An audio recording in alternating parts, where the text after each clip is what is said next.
असं आहे की नारायण राणेंचं आणि माझं कधीच एकमत होत नाही, पण नारायण राणेंची ही मुलाखत मी बघितली की भाजपानं 288 जागा लढवाव्या.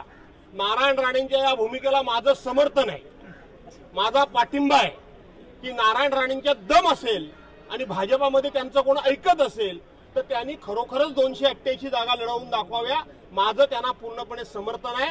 नारायणराव, तुम आगे बढ़ो, हम तुम्हारे साथ नहीं है. त्यांच्या मुलाने उद्धव ठाकरेंवरती वाढदिवसाच्या दिवशी अत्यंत खालच्या पातळीवरती जाऊन टीका केलेली आहे. उद्धव ठाकरेंचा औरंगजेबाशी तुलना केलेली आहे. असं आहे की परवांच्या दिवशी अमित शहा हे उद्धव साहेबांना औरंगजेब फॅन क्लबचे अध्यक्ष म्हणाले. फॅन क्लबचे अध्यक्ष. या भारतीय जनता पार्टीच्या डोक्यामध्ये 17व्या शतकातला औरंगजेब आहे, परंतु उद्धव बाळासाहेब ठाकरेंच्या डोक्यामध्ये 17व्या शतकातला औरंगजेब नाही, तर त्यांच्या डोक्यामध्ये 21व्या शतकामधला औरंगजेब आहे. कोण औरंगजेब? तर जो आमच्या भारतीय सैन्यामध्ये सैनिक म्हणून लढला, ज्यानं पाकिस्तानच्या अनेक लोकांना कंठस्नान घातलं, ज्यांनी हिंदू आर्मीमधल्या भारतीय आर्मीमधून पाकिस्तानी सैन्याच्या अनेक सैनिकांचे तुकडे पाडले आणि तो रजेवर गेला.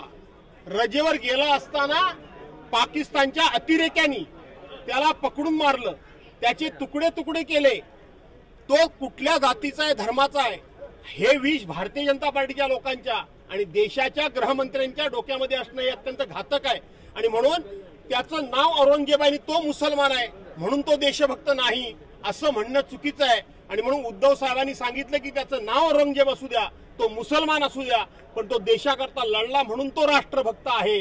प्रदीप कुरवलकर कोण होता? तो आरएसएसचा होता. त्यानं आपल्या सैन्यातल्या गुप्त वार्ता पाकिस्तानला पोहोचवल्या, पण तो आरएसएसचा होता म्हणून भाजपला चालला. आणि ह्याचं नाव औरंगजेब आणि मुसलमान म्हणून हा भाजपला राष्ट्रभक्त चालत नाही. ही भाजपाची